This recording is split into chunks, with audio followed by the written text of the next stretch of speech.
Here's another edition or myths or facts with Dr. Oben. Oh, this one is a myth. So let's talk a little bit about the anatomy in pregnancy. The baby is in the amniotic cavity, which is inside the muscle called the uterus. That uterus is then in the abdomen. So having sex or intercourse in pregnancy doesn't harm the baby. It doesn't even come close to baby because there's so many layers between sex and the baby. I wish this were true, guys, but unfortunately it is also a myth.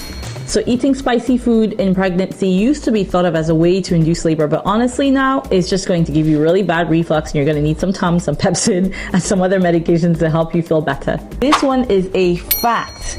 You should expect to have some vaginal bleeding after a C-section. In fact, after a vaginal delivery as well as after a C-section. You always want to be aware of how much bleeding you're having because an excessive amount where you're soaking pads may not be normal, and that's something that should prompt you to talk to your provider about. Wish I could do downward dog and be promised that I would go into labor, but this one, guys, also unfortunately is also a myth.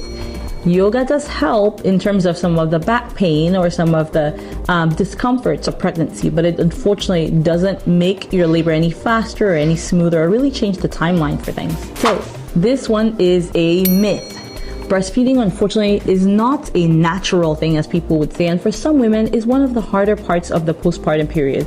Remember to surround yourself with support people, partners, or people who will help you to achieve your goal, if that's exclusively breastfeeding or a combination of both breastfeeding as well as formula feeding.